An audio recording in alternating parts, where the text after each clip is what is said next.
ପାଟଣାରେ ଗିରଫ ହେଲେ 4 ଝାଡ଼ଖଣ୍ଡ ଡକାୟତ। କେନ୍ଦୁଝର ଜିଲ୍ଲା ପାଟନା ପୁଲିସ ଦ୍ୱାରା 4 ଆନ୍ତଃରାଜ୍ୟ ଡକାୟତ ଗିରଫ ହୋଇଛନ୍ତି ଏବଂ ସେମାନଙ୍କୁ ଆଜି କୋର୍ଟ ଚାଲାଣ କରାଯାଇଛି। ଏମାନେ ଘଟଗାଁ, ହରିଚନ୍ଦନପୁର, ପାଟଣା, ତୁରୁମୁଙ୍ଗା ଏବଂ ଝୁମ୍ପୁରା ଥାନା ଏରିଆରେ 2023 ମସିହାରୁ ଚୋରି ଏବଂ ଡକାୟତି କରୁଥିଲେ। ଏମାନଙ୍କଠାରୁ ସୁନା ଗହଣା, ରୂପା ଅଳଙ୍କାର ସହ ନଗଦ ଟଙ୍କା ଏବଂ 4ଟି ମୋବାଇଲ ଫୋନକୁ ମଧ୍ୟ ଜବତ କରିଛି ପାଟଣା ପୁଲିସ। ଗିରଫ ଅଭିଯୁକ୍ତମାନେ ହେଉଛନ୍ତି ଝାଡ଼ଖଣ୍ଡ ମଝିଗାଁ ଥାନା ମଝିଗାଁ ଗ୍ରାମର MD Rahat, MD Sahil, MD Nasiruddin ଏବଂ ଜଗନ୍ନାଥପୁର ଥାନା ଜୟନ୍ତୀଗଡ଼ ଗ୍ରାମର ତପନ ବେହେରା। ଏକ ସାମ୍ବାଦିକ ସମ୍ମିଳନୀରେ ଏସ୍ଡିପିଓ ପ୍ରଭାତ ତ୍ରିପାଠୀ ଏବଂ ଥାନା ଅଧିକାରୀ ବିବସ୍ୱ ପ୍ରଧାନ ଏହି ସୂଚନା ଦେଇ ଏମାନଙ୍କୁ ଗିରଫ କରାଯାଇଥିବା କହିଛନ୍ତି ଏବଂ ଏମାନଙ୍କଠାରୁ ଆହୁରି କେଉଁ କେଉଁ ସ୍ଥାନରେ ଚୋରି ହୋଇଛି ସେ ସମ୍ପର୍କରେ ତଦନ୍ତ ଜାରି ରହିବ ବୋଲି ପ୍ରକାଶ କରିଛି ପାଟନା ପୁଲିସ। ଗୋବିନ୍ଦ ରାଉତଙ୍କ ରିପୋର୍ଟ, କେଡି ନ୍ୟୁଜ୍ ଓଡ଼ିଆ।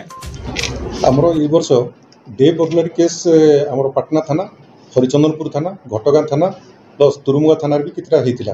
ସେହି ସମ୍ବନ୍ଧରେ ଆମର ତଦନ୍ତ ଚାଲିଥିଲା। ଏବେ ଲାଷ୍ଟ ଆମର ପାଟନାରେ 29 ତାରିଖ ଦିନ ସେମାନେ 29/7 ଡେ ବର୍ଗଲାରୀ 2ଟା କରିଦେଲେ। ତାପରେ ଆମର ଏସ୍ପି ସାର୍ ଆମର ପାଟନା ଆଇଏସିଙ୍କ ନିର୍ଦ୍ଦେଶକ ତତ୍ତ୍ୱାବଧାନରେ ଗୋଟେ ସ୍ପେଶାଲ ଟିମ୍ ଗଢ଼ିଲେ। ସେମାନେ ଯାଇଥିଲେ, ଆପଣ ମଝିଗାଁ ଯାଇଥିଲେ, ଝାଡ଼ଖଣ୍ଡ ଯାଇଥିଲେ। ସେଠି ସେମାନେ ରେଡ୍ କରି ବହୁତ ସୋର୍ସ ଲଗେଇ ସେଠି 4 ଜଣ କ୍ରିମିନାଲକୁ 3 ଜଣ ଯେଉଁମାନେ ଆକ୍ୟୁଜ୍ କମିଟ୍ କରିଥିଲେ କ୍ରାଇମ୍, ପ୍ଲସ୍ ତାଙ୍କ ସହିତ ରିସିଭରକୁ ଧରିଛନ୍ତି ଏବଂ ତାଙ୍କଠାରୁ ସୁନା ଆଉ ରୂପା ପ୍ଲସ୍ ସେମାନେ ମେଲ୍ଟ କରିଥିଲେ କିଛି ରୂପା, ସେମାନଙ୍କୁ ଧରିକି ସିଜର କରି ଆଣିଛନ୍ତି। ଆଉ ଆଜି ସେମାନଙ୍କୁ ଆମେ କୋର୍ଟ ଫରୱାର୍ଡ କରିବୁ। ଟୋଟାଲ 4 ଜଣଙ୍କୁ କୋର୍ଟ ଫରୱାର୍ଡ କରିବୁ। ଏଠି ଏମାନେ କରିଛନ୍ତି ପାଟନା ଥାନାରେ ଟୋଟାଲ 4ଟା କେସ୍ କରିଛନ୍ତି, ଘଟଗାଁ ଥାନାରେ 3ଟା କେସ୍, ହରିଚନ୍ଦନପୁର ଥାନାରେ 1, ତୁରୁମୁଙ୍ଗାରେ 2ଟା ଏବଂ ଝୁମ୍ପୁରାରେ 2ଟା କ୍ରାଇମ୍ କରିଛନ୍ତି।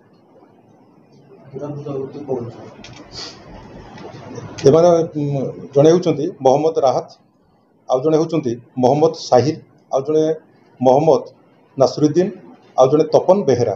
ଏ ସମସ୍ତେ ସିଂଭୂମ ଝାଡ଼ଖଣ୍ଡର ସମସ୍ତେ ଲୋକ। ତା ଭିତରୁ ଜଣେ ରିସିଭର ଯିଏ ଆମର ତପନ ବେହେରା, ଯିଏ ସେ ରିସିଭର, ତାଙ୍କର ଗୋଟେ ଅଛି ରିପେୟାରିଂ ପ୍ଲସ୍ ଗୋଲ୍ଡ ମେକିଂ ଦୋକାନ ଅଛି। ସେ ତାଙ୍କଠାରୁ ଜିନିଷ ସବୁ ରିକଭରି ହେଇଛି ଆଉ ତାଙ୍କୁ ବି ଆରେଷ୍ଟ କରାହେଇଛି। ତାଙ୍କୁ ଆଜି ଫରୱାର୍ଡ କରାଯାଇଛି। ତାଙ୍କ ଘରଟା ସିଂଭୂମର ଝାଡ଼ଖଣ୍ଡ ଜିଲ୍ଲା ଜଗନ୍ନାଥପୁର ତାଙ୍କ ଘର। ହଁ, ସେମାନେ ଯେତେବେଳେ ଯାଇକି ବିକ୍ରି କରନ୍ତି ସେ ତାଙ୍କଠୁ ଟିକେ କମ୍ ପ୍ରାଇସ୍ରେ କିଣନ୍ତି। ରିକଭରି ହେଇଛି ଆମର ସିଲଭର ପାଉଁଜି ହେଇଛି, ଗୋଲ୍ଡ ଅର୍ଣ୍ଣାମେଣ୍ଟ କିଛି ହେଇଛି, ଆଉ ମେଲ୍ଟିଂ ଯେଉଁ ସେମାନେ ମେଲ୍ଟ କରିଥିଲେ ମେଲ୍ଟର ରୂପାର କିଛି ଯେଉଁ କ'ଣ କଲେ ରିକଭରି ହେଇଛି, ପ୍ଲସ୍ ତାଙ୍କଠୁ 4ଟା ମୋବାଇଲ ଫୋନ୍ ବି ଜବତ ହେଇଛି। ଆନୁମାନିକ ବୋଲି ଆମେ ହିସାବ ଟୋଟାଲ କରିନୁ।